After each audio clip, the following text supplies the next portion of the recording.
I thought, to be honest with you, one of the strangest contracts to me was Cooper Kupp. John Snyder, the GM of Seattle, has almost never missed on receivers. Jesus, he's been fantastic with wide receivers. Um, Cooper Kupp doesn't separate. I mean, Sean McVay moves off a receiver. I mean, they re-signed Tutu Atwell because he gets open. They went and paid for older Devontae Adams because if you go look at the analytics, he gets open. Cooper Kupp doesn't get open Yeah. at all. And so the Milton Williams contract, I get because of Vrabel's trying to create, it's a bad defensive tackle class. He's trying to get big. I mean, a lot of linebackers, a Milton lot of Williams, tight end. 26 years old. It's, Yeah. But the Cooper Cup deal, um, when you look at the Sam Darnold contract, which could end up being just a 1 year, $37 million yeah. deal, if you look at the way it's laid out, do you think Darnold is a 2 to 3 year play in Seattle? Because the Cooper Cup move is like, damn, are you going all in on Sam? What Well, is I this? thought the moment Geno was traded, it was pretty clear, and John Schneider doubled down. We tried to give him an extension. He wasn't going to play ball because he thought we were lowballing him, and we are just not paying a guy $35 million, giving you an extension, $100+ million. And you know what I'd say to John Schneider? That's the way to do it. That's good What? business. Well, you need a quarterback, and ultimately, like you said, Sam Darnold's not that much, not very expensive. No one is on his contract in the NFL. It doesn't really exist beside Baker last year, and Baker clearly is very underpaid. Now, I don't think Sam Darnold is as good as Baker Mayfield. I would take Baker Mayfield over Yeah. Sam Darnold, and obviously Sam benefited from playing with Justin Jefferson, who's probably a Hall of Famer, Jordan Addison's, who's a star. It was a great situation. This situation, once they get rid of DK, is not as impressive, and I don't blame them for trading DK. Like, the Steelers are going to give him 100. We can dive into that, $150 million. But listen, coordinators matter with some of these. If you're gonna buy a quarterback, Yes. especially $55 million guaranteed, Brock Purdy's gonna get 150 plus. So it's a tiny, tiny little number. And Clint Kubiak was with him in San Francisco with Kyle Shanahan and Brock Purdy, so they Yes. know him Yes. really well and they feel comfortable with it. I think the one thing all the Shanahan guys will tell you is and you can't play like this every single game, but in theory, they go into the game. They want to run the ball, and they only want to throw the ball 25 to 30 times. And of those 25 to 30 times, only ideally 8 to 10 are going to ask you to really be crazy good. A lot of these are going to be scripted in and out of your hand. It's a pretty easy scheme. It's why so many guys, or the Cousins, the Matt Schaubs, the less talented, we saw him last year in obviously he had more weapons, but listen, the last two games were really bad. He played really well last season.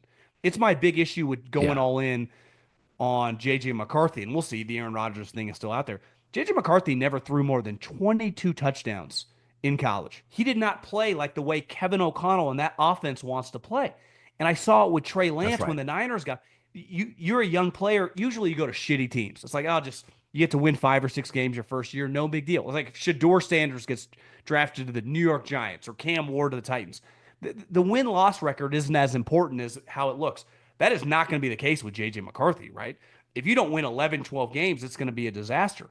So replacing Sam Darnold is not really easy. Where I think that, listen, Geno's a solid player, but I do think he's being talked about a little differently than he actually is, especially once you start talking 45, $50 million. Like, I'd be out of the business too. Yeah. No, I mean, listen, Gino's 34, Sam's Yeah. 27. So there is something to be said that Seattle's O line is not a top 10 O line, and Sam moves well. And as they draft the O line, as it improves by Thanksgiving, Sam can move the chains with his feet. And I think that's some of it. They kind of look at it as Sam, if we're going to get a quarterback with this O line, Gino and Aaron Rodgers, they just don't move as well. Cousins doesn't move as well. Sam can buy us time as we develop our O line from this But draft. look at the other thing too. The last 2 years, who like Sam Darnold, Kyle Shanahan, and Kevin O'Connell. The right guys are on him. Yeah, They think really, really highly of him. right. And the Vikings, and I understand after those last two games, they had a financial decision to make. They signed a lot of guys that they wouldn't have been able to sign them all right without. They re-signed the corner. They signed a couple offensive linemen, Hargrave, Jonathan Allen. If Sam Darnold's making $40+ million for them, they're not going to have attack the same offseason. It's also why, though, like they're not dumb. They realize we go all in on this young quarterback. It's why they have to think about Aaron Rodgers, even if it is kind of crazy to everybody. Well, it's like JJ McCarthy could be a disaster. Kyle Shanahan's pretty good with quarterbacks. Trey Lance would have derailed if he listen. No one rooted for him to get injured, but once he got injured, it saved their season because he was not going to be able to function. Now everyone will go, well, look at JJ in that preseason game. It's like, well, the preseason is a pretty big jump to the regular season, let alone big Sunday night games against the Packers and the Lions. Like, it's a different animal. That's the one thing Seattle knows now. Like, they get a guy who's been kind of under the ringer as a starter for a long time, so he has a ton of experience, but then played in real games all season long. Like, every game the Vikings played in last year was like, that was real. There was a lot on the line, especially as the season went on. So I thought the move was an easy one for John Schneider. I think it's pretty fascinating what the Vikings are doing. Sorry to interrupt this great video, but please remember to like and subscribe. Thank you. Now back to the video. I had said this last year. I thought the Niners were going to start regressing. I thought they should have started the rebuild last year. They did it this year. They let Debo and Hufanga and Greenlaw and Shavarius Ward go. They have 12 draft picks, but it's a weak draft. So let's say you hit on 6-year draft picks. I thought last year was the first year in the last several. I just didn't think their defense was intimidating. I thought when Bosa was off the field, it was weak. I thought you could kind of manipulate it. I said this. I think Darnold and the Seahawks have a chance to be really interesting. Where are you on the Niners right now? A lot of draft picks. I mean, they didn't want to let Hufanga and Greenlaw go. Those are excellent, instinctive players. I mean, now you're getting to a point now where you're really crossing your fingers with Christian McCaffrey and Trent Big Williams. time. I think every move in a vacuum is easy to justify. It's not, I mean, Greenlaw was coming off a torn Achilles, came back for a half. He looked like Fred Warner Jr.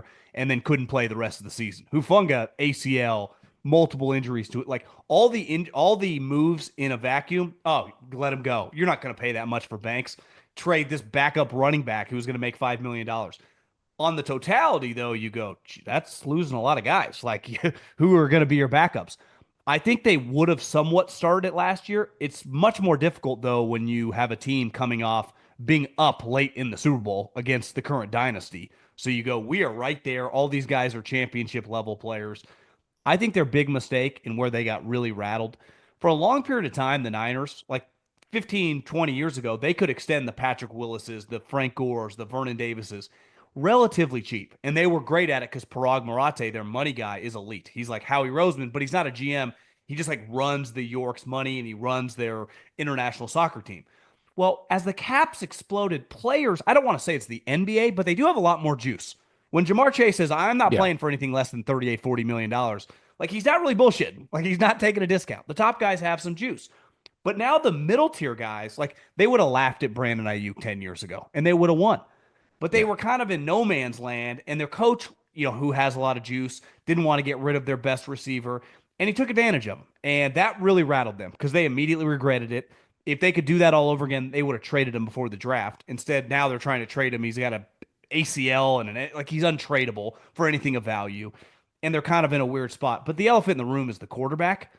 And listen, Mike Silver has known the Shanahan family for 30 plus years. And he's been reporting like they are telling everyone, take a deep breath. We're cutting some costs and we got to kind of recalibrate because I think they saw what the Rams did these last couple of years. Yes. Now the Yes. difference is, and look what the Bills did last year. I mean, the Bills got rid of like half their big names. Well, Josh Yeah. Allen's one of the greatest talents I've ever seen, and Matt Stafford, while older, Same. was right there with would be considered Josh Allen 10 years ago. He just played for a shitty franchise. Like that's not Brock Purdy, and we all know that. Look at the NFC, Colin. The two best quarterbacks you'd say, I would say win wise and statistically would be Jalen and Jared Goff are on loaded rosters offensively. Like we would say, you put Yeah. either one of those guys on like the Jags or a bad team, it's going to be problems. Purdy's the same thing. When he's on a good team, he's proven he can be a really good player. But like if you're cutting costs and depending on some randos, it's a pretty scary. I do think they are going to lowball Brock Purdy and they're going to make this more difficult because they before it was just like, hey Trent, what do you want? Which I don't have a problem with doing that to Trent. But the two Yeah. receivers, it's like you're not Jamar Chase and your team doesn't play like that. It doesn't make any sense. Like I get the Cowboys, they throw it to Right. CeeDee Lamb every other play. It's Yeah. Brandon Ayuk had a career year 75, but at the end of the day, they do have a big time coach. Had a bad year, but he's proven to be really good. And still a culture. They get Yeah. Robert Saleh back. I wouldn't count him out yet, but it's going to be a lot of new names, Colin, and they're going to be very dependent on these high. Like they have the 11th pick. Like you need a Micah Parsons. You need look at the Well, Eagles and the Cowboy when the Cowboys got Micah or the Eagles got Devontae Smith. You're gonna have to nail this.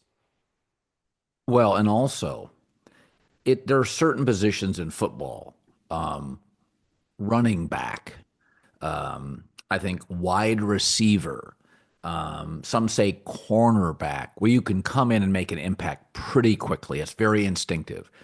But where the Niners are drafting offensive line, maybe another tight end, a play calling linebacker, a crucial safety in their defense. Those are hard positions to go college and pro. I mean, if you look at very few tight ends come into this league. Brock Bowers is a Big time, total yeah. outlier. Very good tight ends have struggled because the blocking assignments now are so difficult compared to college. So the Niners are asking players from college in the 12 draft picks to come into positions, replace excellent, instinctive, smart veteran players. Forget just making tackles. I mean, Greenlaw is, I mean, he and Warner are anchors and communicators. And I think those kind of positions to replace, I have no problem. It'd be one thing if they were replacing, one corner, one running back. You get to the offensive line in Kyle Shanahan's system, you're lost until Thanksgiving. That's a tough Oh, for rebuild. sure. Same with wide receivers. I mean, same with listen, even if they draft a defensive lineman with the 11th pick, Khalil Mack, who's one of the better players of his generation, I think had 4.5 sacks his rookie year. Jared Verse Yeah. last year, who came on toward the end, wasn't a dominant force all season long. Hey, I covered Warren Sapp in Tampa. It wasn't until the end of his first year that he made an impact. Year two, he was fantastic. But this league, there are guys that can make impacts. But I don't see the Their schedule Niners sucks. Their again. schedule's bad. They have a last place schedule, and they get to draft really high in every round. I think one of the divisions they play is the AFC South. I mean, I would say even before this mass exodus, I still think 10 wins is very, very, look at what the Rams have done these last couple of years. I think sometimes when you are, as they say in most, world industries, onboarding players, I think McVay uses that too. It takes a little time and then you kind of catch fire. I mean, I think they what were they 1-4 last year and 2-3-6 the year before. Now, you don't want to make a living. You do that 10 times. A lot of times you're going to end up with 7 or 8 wins. But you start a little slow and then you peak. One thing is very, very key for the 49ers. I'd say two guys. Trent Williams got to be on the field. And if Christian McCaffrey is just healthy, which who knows? I mean, he had multiple Achilles. He Yeah. tore his knee. But he is a major, major wild card in the NFL. Going back to the Panther days, when he's on the field, he's one of the best players in the league. When he's off, especially with Kyle, he kind of derails their operation.